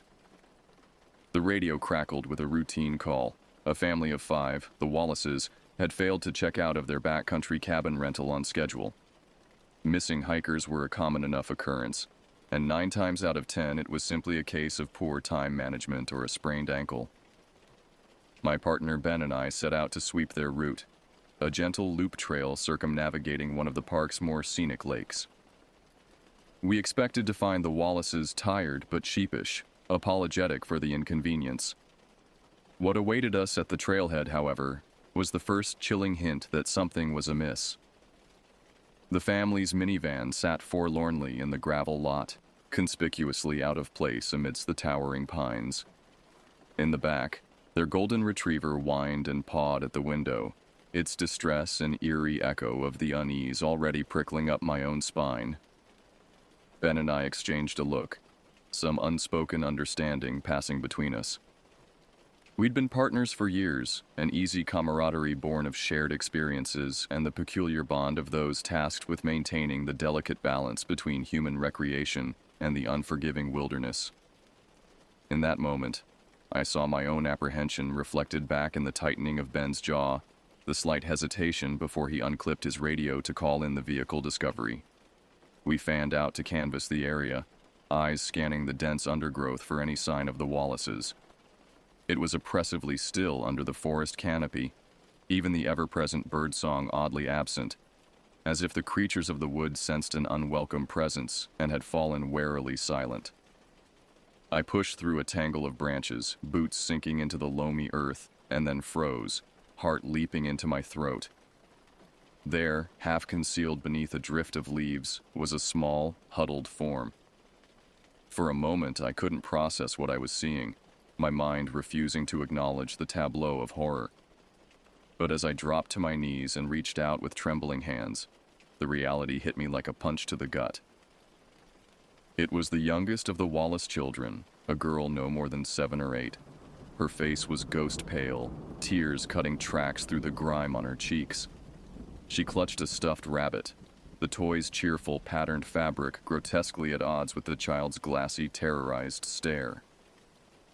I called out for Ben, my voice cracking with a mixture of relief at finding her alive and dread at the implications of her solitary state. Ben crashed through the brush, pulling up short when he saw us. His eyes met mine over the girl's head, and I saw the same sickening realization dawn. "Hey there, sweetheart," I said softly, trying to keep my tone soothing despite the hammering of my pulse. "We're park rangers. We're here to help. Can you tell us what happened? Where's the rest of your family?" At first there was nothing, just that blank, uncomprehending stare, and the convulsive tightening of small fingers on the stuffed toy. Then, like a dam bursting, the words came pouring out, tumbling over each other in a hyperventilating rush. "The monster took them. In the trees. In the dark. It came and took them."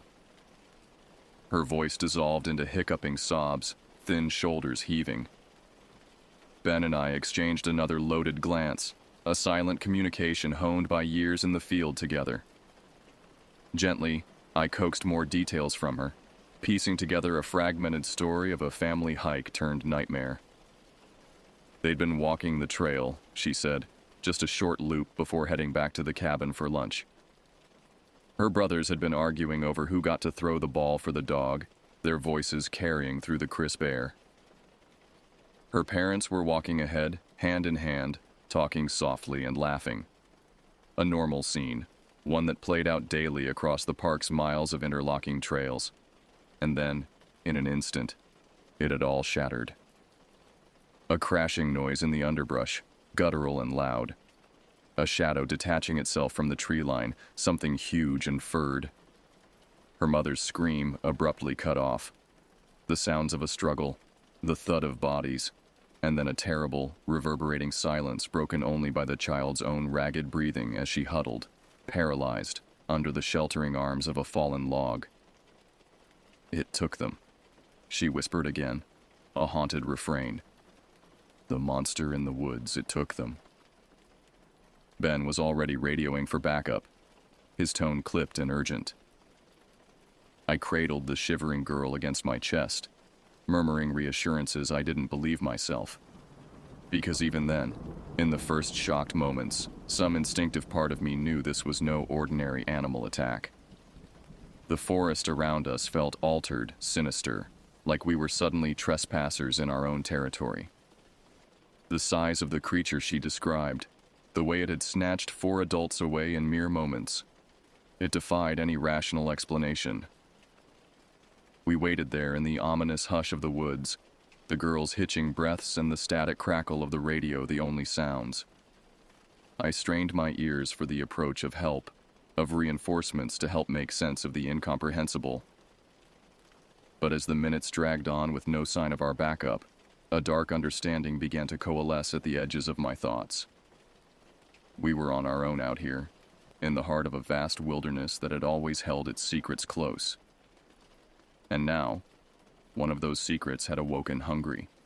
When the search team finally arrived, it was anticlimactic. A dozen grim-faced rangers and volunteers fanned out in a grid pattern, meticulously combing the dense underbrush for any sign of the missing Wallaces. But as the hours dragged on and the light began to slant golden through the trees, an uneasy consensus solidified. There was no trace of the family, not a shred of torn clothing snagged on a branch or a single drop of blood to guide the way. It was as if they had been plucked cleanly from the face of the earth, leaving only their abandoned vehicle and their traumatized daughter as evidence they had ever existed at all. By the time we regrouped at the trailhead, defeated and bone-weary, the official narrative had already begun to take shape. A rogue bear, the higher-ups declared, a tragic but explainable event. The lack of evidence could be attributed to the dense foliage and the rugged terrain. The creature the girl described had been the product of a terrified imagination, her young mind reeling in the aftermath of an unspeakable loss. But even as the tidy statements were released to the press and the incident officially filed away, I knew the truth would not be so easily buried. The utter absence of any physical sign, the uncanny speed and stealth of the abduction, and above all, the stark instinctual terror in that little girl's eyes when she spoke of the monster. It pointed to something far more sinister at work, and though I couldn't yet put a name to the creeping dread that had lodged itself beneath my breastbone, I knew with grim certainty that this was only the beginning. The Wallace family had not been the first to vanish into the hungry maw of the forest, and they would not be the last. Something ancient and unspeakably evil had awoken in those shadowed glens, and heaven help any poor soul unlucky enough to cross its path. In the days following the disappearance of the Wallace family, a pall settled over the ranger's station. We went through the motions of our duties, maintaining trails, assisting hikers, tagging the occasional nuisance bear for relocation. But there was an unspoken tension thrumming beneath the surface. The easy banter that had always filled the air during morning briefings and evening paperwork sessions had been replaced by a grim, watchful silence, punctuated only by the rustling of maps and the hiss of the ancient coffee maker in the corner. Ben and I were the worst off of the lot. As the first on the scene, the ones to find little Sadie Wallace shivering and alone, it was as if we'd been tainted by proximity to the inexplicable. Our colleagues averted their eyes when we passed in the halls, conversations stuttering to an awkward halt when we entered a room. Even the most seasoned rangers, men and women who'd spent decades patrolling the rugged backcountry, seemed to regard us with a mixture of pity and wary unease. As if by bearing witness to the impossible, we'd been somehow fundamentally altered, no longer quite fit for the realm of the rational and the mundane. For my part, I wore my newfound pariah status like a shroud, a grim reminder of the gnawing certainty that had taken root in my gut. I knew, with a bone-deep conviction, that whatever had torn the Wallace family from the trail that day had been no simple wild animal. There was a malevolent intelligence in its methods, a calculating cruelty far removed from the base instincts of any natural predator. And though I had no proof beyond a traumatized child's broken recollections and my own clawing intuition, I knew with grim certainty that the creature would strike again. It was only a matter of time. I threw myself into my work with a desperate manic energy. If my colleagues sought to avoid me, I made it all the easier for them, volunteering for the longest patrols, the most remote trail maintenance, any assignment that would keep me out in the forest for days at a time. If I was being honest with myself, a part of me burned for a confrontation, ached to come face to face with the nightmare made flesh. As if by meeting it head-on, I could somehow excise the dread that had coiled itself around my heart, the insidious whisper in the back of my skull that murmured of dark and ancient things that had no place in the waking world. It was on one of those long, lonely treks that I began to see the signs. The first was subtle, easily dismissed by a less superstitious mind. A tree, not far from the Wallace's abandoned campsite, its trunk gouged with a set of deep, parallel furrows that could only have been made by claws of a startling size. I traced the ragged grooves with a fingertip, my breath catching in my throat as I tried to picture the sheer strength and ferocity it would take to carve such marks in the tough, weathered bark. As I pressed deeper into the wilderness, fully diverged now from the neatly maintained trails with their cheerful signage and tidy gravel paths, the markers grew both more frequent and more unsettling. Here, a scattering of broken branches, hanging at odd angles as if snapped by the passage of an immense bulk. There, a torn snatch of fabric caught on a thorn bush, the lurid orange of a standard-issue search and rescue jacket, and everywhere, interwoven with the rich, loamy scent of leaf mulch and wildflowers, a strange, musky odor unlike anything I'd ever encountered in all my years of roaming the backcountry. It was a heavy, rank smell, shot through with an unmistakable note of carrion. The reek of a predator's den, a charnel house of decaying flesh and clotted gore. As the shadows lengthened, and the light filtering through the overarching canopy of leaves took on a sepulchral blue tinge, I knew with grim certainty that I was on the right track. Or perhaps, more accurately, that I had finally been deemed worthy prey, the stalker turned stalked in a lethal game of cat and mouse. My grip tightened on my rifle, the worn stock slick with sweat where my palms pressed against the wood. Every fiber of my being screamed to turn back, to flee this oppressive, watching silence, and return to the safe confines of civilization.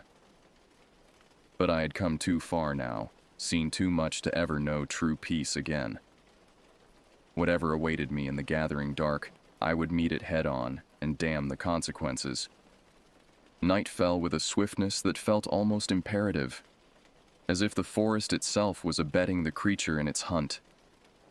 The narrow corridor of sky visible through the lacing of branches overhead faded from indigo to a starless black, leaving only the feeble beam of my flashlight to illuminate the close-pressing trunks and grasping undergrowth. Every rustling leaf, every crack of a twig underfoot sent jolts of adrenaline surging through my veins. I imagined I could feel the weight of the thing's gaze boring into my back, the prickle of its hot, hungry breath stirring the hairs on my nape. When the attack came, it was almost a relief, a breaking of the unbearable tension that had stretched my nerves to the snapping point. One moment I was picking my way down a half-overgrown game trail, my whole being coiled tight with strain and dread anticipation. The next, an immense dark shape exploded from the brush to my left, a blur of matted fur and yellowed fangs that resolved itself into a nightmarish silhouette as it reared up on its hind legs, towering over me like a monolith of pure, voracious hunger. Time seemed to slow, the rapid thudding of my heartbeat drowning out all other sound as I frantically fumbled my rifle to my shoulder. Some distant, clinical part of my brain, the part not gibbering in blank animal terror, noted the impossible details. The sheer mass of the thing, easily twice the bulk of the largest grizzly, the disturbingly, almost human cant of its stance, the glint of saurian intelligence burning in its eyes. It lunged for me in awful silence. No roar or snarl to herald its charge. Just the rush of displaced air and the creak of tendons as it brought one massive taloned paw slashing down towards my face.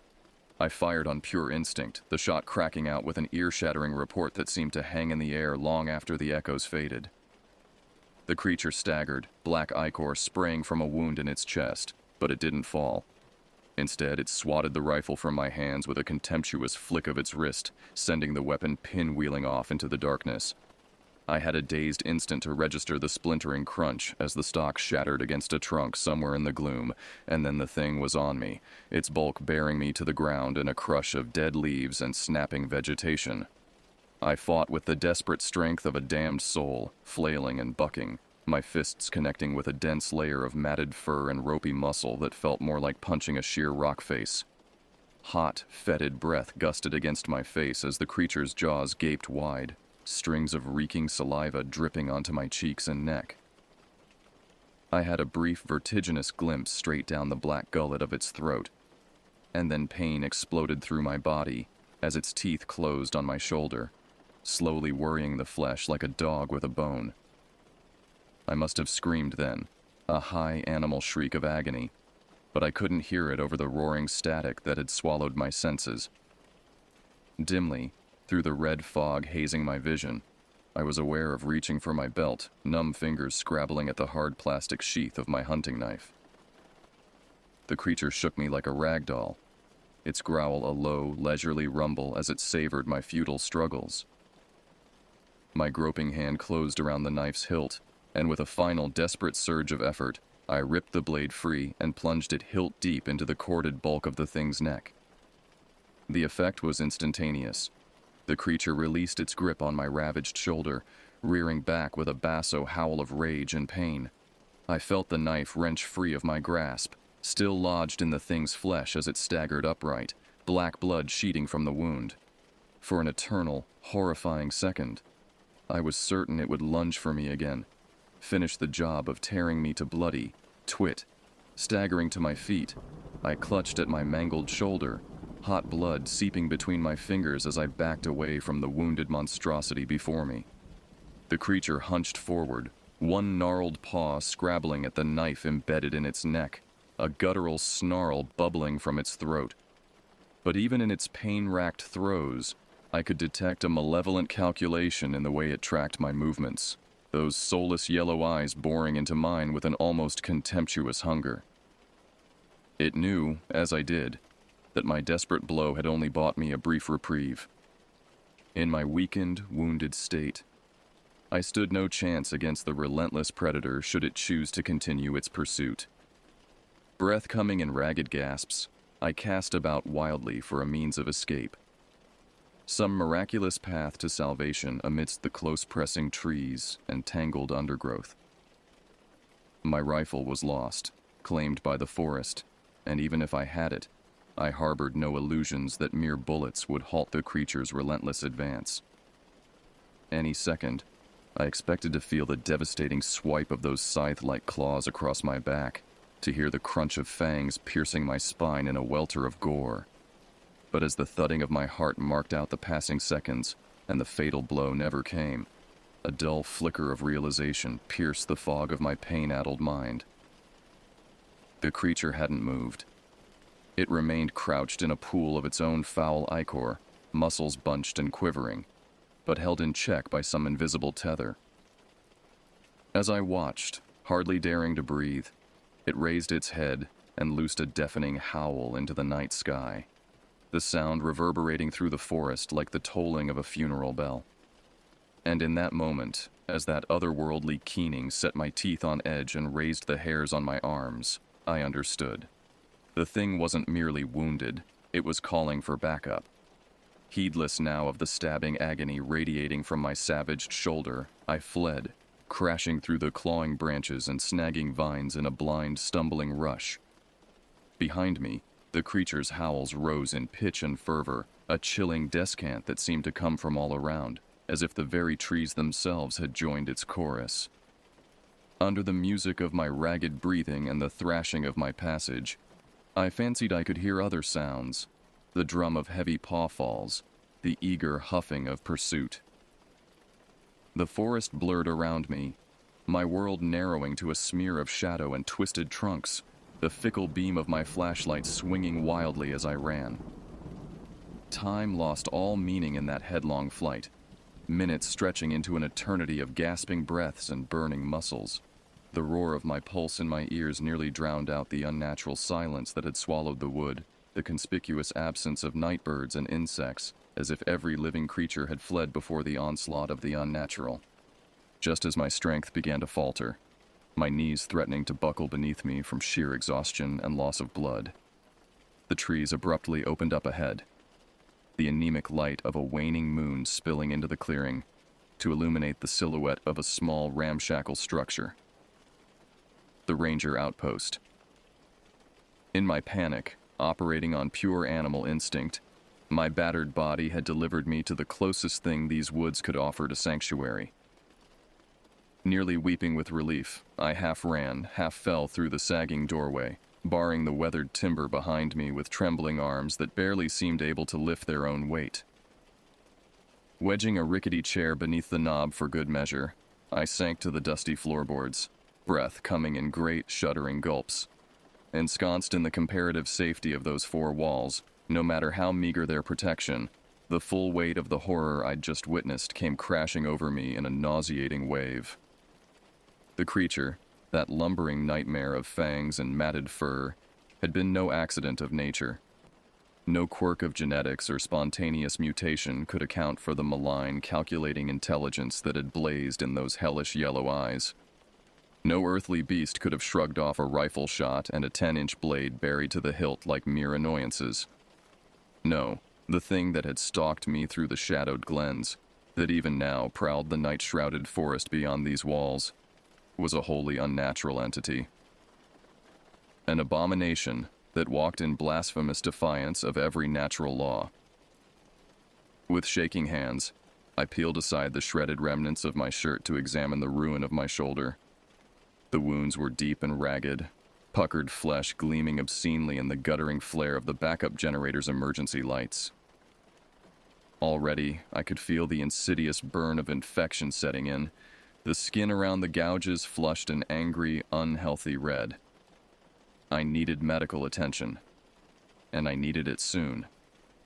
But even if I could reach the radio, even if I could summon help to this remote outpost, I knew with grim certainty that no rescue would be forthcoming before dawn. The creature and its foul get had the run of the forest now, and heaven help any poor soul foolhardy enough to come between them and their chosen quarry. Grimacing, I hauled myself to my feet and staggered over to the dented supply locker in the corner. It was sparsely stocked, just a few desiccated ration bars and some basic first aid supplies, but I seized upon the meager offerings like a starving man at a feast. Smearing antiseptic cream over my oozing wounds with a hiss of pain, I bound the injury as tightly as I could with a roll of sterile gauze. It wasn't much, but it would have to suffice. If I lived to see the morning, I'd count myself lucky. At this point, infection was the least of my worries. Rummaging through the rest of the locker's contents, I struck pay dirt in the form of a battered old shotgun and a handful of shells. The weapon was in a sorry state, its barrel pitted with rust and the stock worn smooth by generations of hard use. But it was a lifeline, a last desperate fingerhold on survival. I fed the shells into the breech with a satisfying series of clicks, the heft of the gun in my hands lending a small measure of comfort despite the direness of my circumstances. Outside, the wind had picked up, setting the aging timber of the shack groaning and swaying on its foundations. But beneath the mournful whistle of the gusts, I thought I could detect another sound, low and grating. A wild, gibbering muttering that rose and fell in eerie counterpoint, sometimes almost resolving into what sounded like guttural syllables or percussive grunts. The vocalizations of the pack as they closed in, tightening the noose with patient, implacable purpose. They knew I was here, knew I was wounded and trapped, a rat cowering in its flimsy bolt hole. It was only a matter of time before the hunter became the hunted once more. Grimly, I checked the load on the shotgun, the solidity of the weapon an anchor against the black tide of fear threatening to pull me under. The long, dark hours until sunrise stretched before me like an impassable abyss, a merciless gauntlet of dread and paranoia. Every dancing shadow thrown by the feeble generator lights morphed into a hulking silhouette. Every errant creak of the roof beams the prowling tread of a predator. I dozed fitfully, propped against the far wall with the shotgun cradled in my lap. My laboring heart, brittle sanity, and that ancient, rusting firearm the only fragile bulwark between me and the unhinged nightmares that slavered for my blood just beyond the warped timber walls.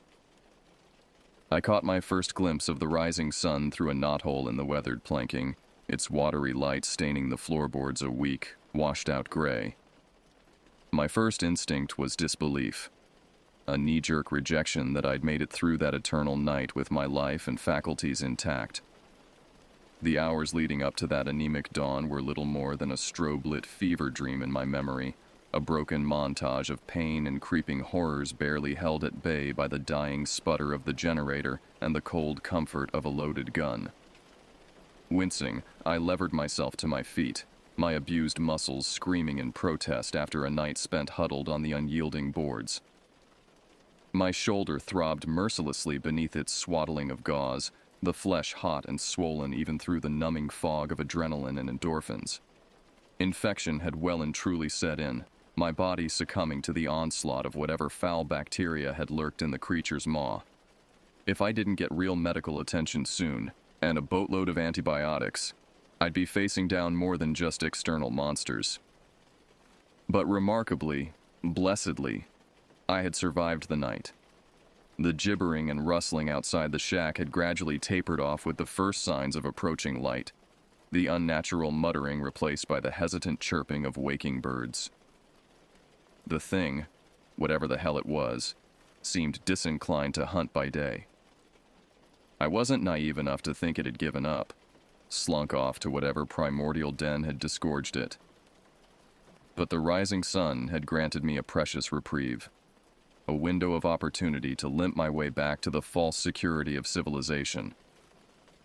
I unbarred the door with slow, pained movements, the shotgun still clutched white-knuckled in one hand. The morning air was crisp and redolent with the loamy scent of pine and thick carpets of sodden leaves.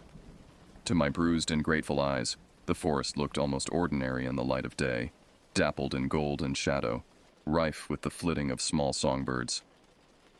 No sign remained of the lurking horrors that had haunted the night, the abomination that had nearly torn me limb from limb. But if my hellish encounter had left no mark on this primeval landscape, the same could not be said for my battered psyche. I found I couldn't set foot on the narrow, twisting path that led back to the main ranger station without a shudder of dread, my breath coming harsh and labored in my chest. Every snapping twig and swaying branch was imbued with malign potential, dark promises of pain and blood.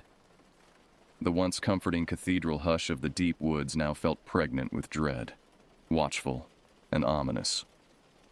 In the end, it was only through sheer force of will that I placed one foot in front of the other, retracing my frantic flight in a daze of pain and exhaustion. My mind skittered and shied from the grim reckoning that awaited me back at headquarters. How could I even begin to explain what had transpired out here, to put into words the indescribable violation of the natural order I'd witnessed? They'd write me off as a madman, a shattered husk pushed beyond the breaking point by some nameless trauma. At best, my report would be dismissed as the ravings of a man unhinged by his ordeal. At worst, it'd spell the end of my career, perhaps even my freedom. But what other choice did I have? To remain silent, to bury the unspeakable truth like some shameful secret, to let the family and friends of the Wallace clan go on believing their loved ones had fallen victim to a freak animal attack? No. I owed them that cold comfort of the truth, no matter how unpalatable. I owed it to little Sadie Wallace, to the memory of her broken sobs and the paralyzing terror that had haunted her eyes. Most of all, I owed it to myself, to the tattered remnants of my integrity and the ideals that had first driven me to this unforgiving calling. I couldn't run from this. Couldn't hide from the evil that lurked in the shadowed fringes of the map. Someone had to take a stand, to bear witness to the horrors that went bump in the primeval night. And if not me, then who? By the time I stumbled into the ranger station, one arm hanging limp and useless at my side, I was running on little more than fumes and raw adrenaline. A small part of me was darkly amused by the looks of poleaxed shock on my colleagues' faces as they took in my haggard, blood-soaked form. No doubt I looked like I'd gone a few rounds with a wood chipper and come out the worse for wear. Ben was the first to unfreeze from his stunned paralysis, hurrying forward to catch me as I swayed on my feet. Jesus, Jake! What happened? We've been trying to raise you on the radio all night. I barked a laugh, the sound cracked and hollow in my throat. You wouldn't believe me if I told you. And I was right. They didn't believe. Not at first. Not even Ben, who'd seen the impossible emptiness left by the Wallace family's abduction, who'd been there to witness the unnatural dread that permeated these woods. I laid it all out in the clipped, precise language of an incident report. The strange spoor that had first caught my attention, the signs of an apex predator marking its territory, the hulking monstrosity that had nearly claimed my life. I offered up the ragged punctures in my own flesh as evidence, held up the spent shotgun shells and crusted residue of the thing's foul ichor. But I could see it in their eyes. The wary skepticism and sidelong glances that said I'd taken a running leap off the edge of reason. An animal attack, yes, maybe even one of startling viciousness. But a demonic entity straight out of a campfire tale? An evolutionary impossibility that moved with cunning intelligence and insatiable hunger? That was beyond the pale. A bridge too far for these staunch pragmatists of the wilderness. Better to write me off as a casualty of trauma, a pitiable wreck pushing fairy tales to avoid confronting the stark reality of his own failure. In the end, I gave my statement to a stone-faced cadre of park officials and local law enforcement, spoke the words I knew would doom any shred of standing or credibility I had left. Then I walked out, my resignation left unsigned on the superintendent's desk. There would be no formal inquest, no queries or commendations. Any official mention of my involvement would be quietly purged from the record, swept under the rug like so much inconvenient dirt. The last known person to set foot in the Voorhees ravine would remain a mystery, an unsolved footnote in the park's history. As for me, I'd fade into obscurity, one more broken soldier in the unending secret war between man and the primal unknown. In the weeks and months that followed, I drifted, a listless ghost cut adrift from all purpose or direction. The wounds healed to knotted scar tissue, but the deeper lacerations, the ones carved into my psyche, remained raw and weeping. Sleep became an elusive specter, my nights haunted by the guttural echoes of inhuman voices, the phantom burn of fetid breath on my face. I took to drink in a futile attempt to drown out the gibbering in my head, to sand the edges off the memories that rose with each descending sun. But no amount of cheap whiskey could scour away the knowledge of the depthless evil that lurked just beyond the firelight, the horrors that stalked the wild places with a hunger that could never be sated. The years ground on in a haze of barstool exile and flophouse squalor. I made my way to the city, figuring the cold comfort of concrete and teeming humanity might keep the nightmares at bay. But the abominations born of that distant ravine had followed me out of the primeval forest, indelible as a brand upon my mind. Every darkened alleyway concealed a waiting predator, every nighttime shadow imbued with the promise of blood and rending teeth. I took to carrying an iron poker for protection, even though I knew how useless such a paltry weapon would be. Some demons can't be outrun, no matter how far or fast you flee. Their teeth are planted in your marrow, their claws forever sunk into the meat of your brain. So here I remain, propping up the end of the bar in this dingy watering hole, spinning tales to any sad sack sober enough to listen. The ravings of a madman, they say when they think I'm too drunk to hear. Old Jake and his monster stories, his conspiracy theories and dire warnings. I've become a living shrine to a secret truth none dare acknowledge, a walking memento mori in this age of progress and rationality. But I know there are others out there, lonely voices crying in the wilderness. Those marked by encounters with the things that should not be, cursed with the knowledge of terrors older than humanity itself. We are scattered and battered, soldiers in a war we never enlisted to fight. But fight we must, even if our only weapon is the conviction of our testimony, the courage to stand as witnesses against the encroaching darkness. Because I have seen the face of the beast that stalks the shadowed edges of our world. I have felt its cruel hunger and malign intelligence, known the white-hot breath of its. Because I have seen the face of the beast that stalks the shadowed edges of our world. I have felt its cruel hunger and malign intelligence, known the white-hot breath of its fury on my skin. And I know with a bone-deep certainty, that the abomination that nearly claimed my life in the depths of the Adirondack wilderness was no mere accident of nature. It was a harbinger, a warning of horrors yet to come. For there are older and fouler things than man lurking in the forgotten corners of our world. Primordial malevolences that view our dominion as little more than a momentary irritation. They have slumbered in their hidden places, patiently waiting as millennia ticked by, and civilizations rose and fell, like so much flotsam on the tides of history. But they are stirring now, shaking off the dust of aeons as our species crowds ever further into the wild and forsaken places. And when they rise, ravenous and pitiless and swollen with the rancid remains of our despoiled planet, all our vaunted science and technology will be as leaves before a hurricane. The frail web of logic and reason we've spun for ourselves will melt like dew beneath the bloated crimson harvest moon, and the true inheritors of the earth will once more hold sway in a kingdom of blood and madness. The old drunk at the end of the bar raises his glass in sardonic salute and downs the dregs in a single convulsive gulp. Believe or disbelieve as you see fit.